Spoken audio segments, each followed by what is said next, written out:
Malgré tous les moyens financiers très importants mis à la disposition par l'État à la diplomatie algérienne, rémunérés en devises et qui ont des avantages, des privilèges, des logements, des primes, des allocations, des véhicules de service. Nous n'avons pas cette influence que nos militants ont malgré notre histoire. La conséquence c'est quoi?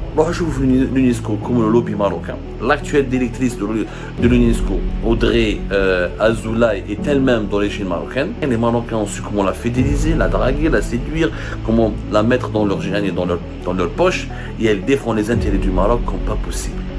Et l'Algérie, qu'est-ce qu'elle a gagné? Rien du tout. Je me dis parce que j'ai gelé, parce que la j'ai gelé, l'UNESCO, le lobby marocain il massacre, il écrase l'Algérie au niveau de l'UNESCO. Nous n'avons jamais su défendre notre rayonnement culturel, et on avait le Zellige récemment.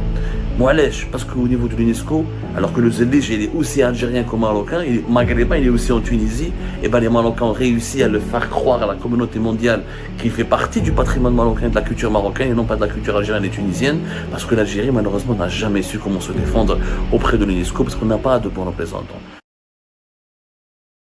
Malgré tous les moyens financiers très importants mis à la disposition par l'État à la diplomatie algérienne, à savoir le ministère des Affaires étrangères, ainsi que 96 ambassades à l'étranger, plus 34 consulats, des centaines de fonctionnaires, d'agents consulaires, d'ambassadeurs, de consuls qui sont payés en devises, rémunérés en devises et qui ont des avantages, des privilèges, des logements, des primes, des allocations, des véhicules de service, des habits, des pris en charge même au niveau de la nourriture. Malgré tous les budgets importants consacrés par l'Algérie à sa diplomatie, notre pays ne cesse d'avoir une crise au niveau de son influence. Nous n'avons jamais pu retrouver notre influence, celle que nous avions lors des années 70 et 80, lorsque l'Algérie était parmi les pays leaders des mouvements non alignés ou des pays émancipés de la rive sud de la planète, ou là au début des années 2000, durant la première décennie de Abdelaziz Bouteflika, lorsque l'Algérie avec l'Afrique du Sud, le Nigeria, le Venezuela, l'Indonésie étaient parmi les pays leaders du tiers-monde qui ont voulu participer à l'émergence d'un nouveau pôle face à l'Occident, face à la Chine, face à la Russie, l'initiative du NEPAD, le renforcement de l'Union africaine. L'Algérie, les lettres de noblesse, encore une fois la diplomatie algérienne a du mal à retrouver ces lettres de noblesse pour plusieurs problèmes. Nous avons commencé à explorer tout cela. Nous n'avons pas cette influence que nos militants ont, malgré notre histoire, malgré notre importance sur la scène énergétique à travers le gaz naturel, malgré qu'on soit membre de l'OPEP grâce au pétrole. Notre culture algérienne, elle est ancestrale, elle est rayonnante. Nous avons un grand patrimoine culturel. Nous avvons des paysages à couper le souffle. Nous sommes le pays le plus vaste de l'Afrique, avec un grand pays géographiquement le plus vaste. Nous avons une diversité culturelle, climatique. Nous avons énormément d'atouts humains qui auraient pu faire de notre pays l'un des plus influents du monde. Malgré cela, nous sommes en train de nous battre, où là on se retrouve distancé des fois sur pas mal de dossiers géopolitiques, où là sur pas mal de dossiers sensibles sur la coopération internationale, distancés par des petits pays qui ont des moyens beaucoup plus limités et qui ont des superficies minuscules. La diplomatie algérienne, elle est malade à cause de quoi? Corruption, népotisme, favoritisme, tous les dysfonctionnements de notre diplomatie algérienne. Nous avons commencé à les explorer ensemble. Nous avons parlé tout à l'heure des recrutements infondés, mercantiles, du favoritisme, du bniamisme, du clanisme. Nous allons parler aujourd'hui d'un tabou qui est vraiment, mais qui fait trop mal à la diplomatie algérienne. On le retrouve dans tous les autres appareils de l'État, mais il fait encore plus mal lorsqu'il s'agit de la diplomatie, parce que la diplomatie, c'est la représentation des intérêts de l'Algérie, la défense des intérêts de l'Algérie, la promotion de l'image et des intérêts de l'Algérie à l'étranger.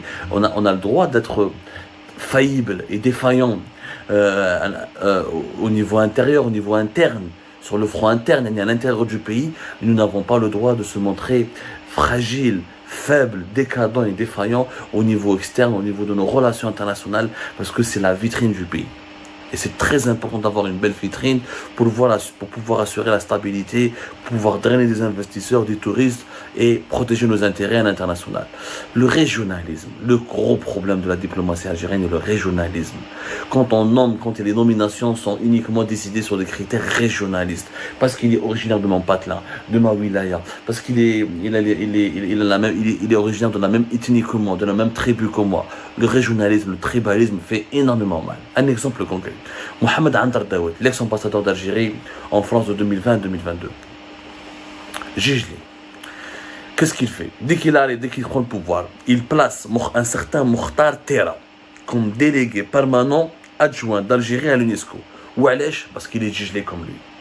Juste parce qu'il est gelé. Aucune relation. L'UNESCO, c'est une agence des Nations Unies pour la culture et la science hyper importante. C'est elle qui classe les patrimoines culturels matériels et immatériels. C'est elle qui protège les sites culturels les plus importants du monde. C'est elle qui se bat pour le dialogue culturel et interreligieux, pour la paix dans le monde. C'est elle qui protège un petit peu la diversité culturelle du monde.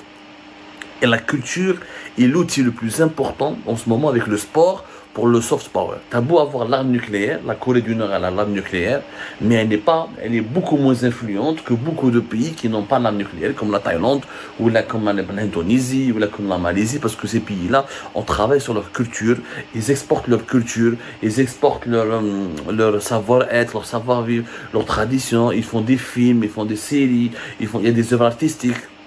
Très important la culture pour garantir le rayonnement d'un pays et pour garantir comment ce pays peut avoir suscité la sympathie auprès des étrangers pour les ramener vers lui, que ce soit et cet attrait culturel, cette attractivité culturelle peut se traduire par des investissements économiques, par le tourisme, par le tourisme d'affaires, le voyage des affaires, et par ensuite donc une certaine empathie internationale pour ce pays-là qui lui permet de tirer bénéfice et d'en profiter pour son développement. حنا السيد راه جاب واحد جيجلي كيما باسكو جيجلي باسكو محمد عنتر داود جيجلي راه جاب مختار تيرا جيجلي هذه حكايه. La conséquence c'est quoi? Alors je vous l'UNESCO comme le lobby marocain. L'actuelle directrice de l'UNESCO, Audrey Azoulay, est elle-même d'origine marocaine. C'est une d'origine juive marocaine, une berbère marocaine mais juive, Audrey Azoulay. Elle défend les intérêts du Maroc. Les Marocains ont pu placer, alors qu'elle était effectivement une femme politique française, etc. Mais elle est d'origine marocaine. Les Marocains ont su comment la fidéliser, la draguer, la séduire, comment la mettre dans leur gène et dans leur poche. Et elle défend les intérêts du Maroc comme pas possible. Et l'Algérie, qu'est-ce qu'elle a gagné? Rien du tout. Je me dis, parce que Gigli, parce que la Gigli, l'UNESCO, le lobby marocain, il massacre, il écrase l'Algérie au niveau de l'UNESCO. Nous n'avons jamais su défendre notre rayonnement culturel. Plusieurs sites culturels importants en Algérie devraient être inscrits au patrimoine de l'humanité.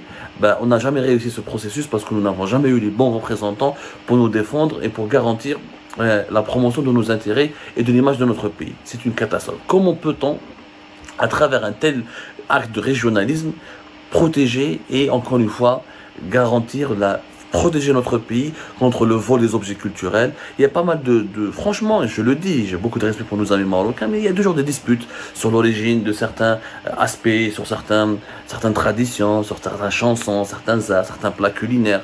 Souvent, les Marocains font tout pour que tout ce qui est maghrébin soit inscrit au niveau de l'UNESCO comme étant un patrimoine marocain, alors qu'il s'agit, et on avait le Zellige récemment. Moualèche, parce qu'au niveau de l'UNESCO, alors que le Zellige il est aussi algérien que marocain, il est maghrébin, il est aussi en Tunisie, et les Marocains ont réussi à le faire croire à la communauté mondiale qu'il fait partie du patrimoine marocain, de la culture marocaine, et non pas de la culture algérienne et tunisienne, parce que l'Algérie, malheureusement, n'a jamais su comment se défendre auprès de l'UNESCO, parce qu'on n'a pas de bons représentants.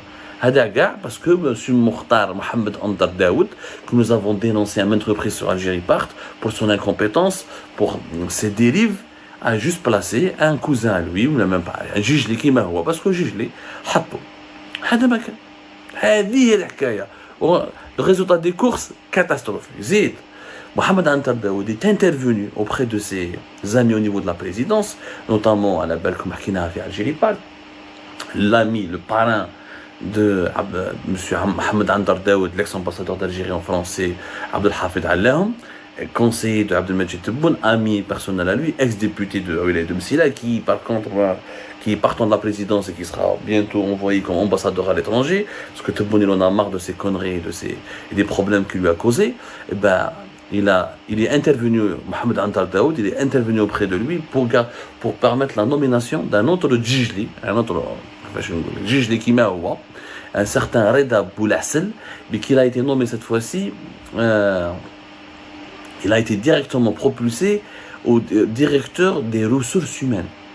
Directeur des ressources humaines de l'administration du ministère des Affaires étrangères. Alors qu'il n'a ni mérite, ni compétence. Il est juste connu pour sa capacité de nuisance. Il fait les complots, il darbe mal rachi, etc. Il se met la zizani. هذا ما كان حطوا علاش حطوا son poste parce qu'il est gelé comme Mohamed Andar Daoud qui est l'ami du conseiller et l'ami de Tebboune Abdelhafid Allah. Voilà comment ça marche l'Algérie. Comment voulez-vous qu'avec une diplomatie pareille on résiste au lobby marocain, au lobby qatari, au lobby israélien, ou qu'on puisse se mesurer aux grandes puissances pour protéger nos intérêts. Donc c'est des petits cas qui étaient comme عليهم. Régionalisme مش داير. جماعة الجيجل تخدم جماعة الجيجل، جماعة القبائل تخدم جماعة القبائل، جماعة التلمسان تخدم جماعة التلمسان، جماعة القسنطينة تخدم جماعة القسنطينة. Le régionalisme, c'est un sujet vraiment tabou. Il fait gravement, il fait des ravages au sein de l'administration algérienne. De l'armée jusqu'à la garde communale. C'est un problème très grave. Mais quand il est exporté à l'étranger et qu'il est mis sur le devant de la scène, tant au niveau d'une ambassade, comme l'ambassade d'Algérie à Paris, ou là au niveau d'une organisation internationale comme l'UNESCO, il y a une honte. Parce que les étrangers ne sont pas cons. Les gens qui travaillent à l'UNESCO, ils se disent l'Algérie est un grand pays. C'est un pays connu, célèbre, pour ses atouts, pour son passé révolutionnaire, pour son passé, la diplomatie algérienne des années 70, des années 80, c'était comme une école, un cas d'école, une école de formation. Il y avait pas mal de diplomates qui étaient excellents, qui ont marqué leur époque. Les spécificités des combats pour le patrimoine culturel au niveau de l'UNESCO, les spécificités du travail de l'UNESCO, juste parce qu'il est gelé comme l'ambassadeur d'Algérie à Paris, qui est l'ami du conseiller le plus proche du président de la République, d'accord les الناس. Et d'accord علينا. En fait, يبكوا علينا. Parce que l'Algérie ما تضحكش دوكا تبكي. Des dérives pareilles mais يضحكوش يبكوا. Jusqu'à quand cela va durer? Jusqu'à quand ce tabou du régionalisme sera... Un jour, il faudra le briser, ce tabou. On confie les postes pour les compétences, pas pour l'origine ethnique ou l'origine régionale ou l'origine sociale. Non, on nomme un responsable à la tête d'une institution ou là dans un poste sensible et important uniquement pour des raisons de compétence et pour son mérite, selon des considérations liées au mérite. Tant que nous n'avons pas acquis cette notion définitivement, on ne pourra jamais développer notre chère Algérie.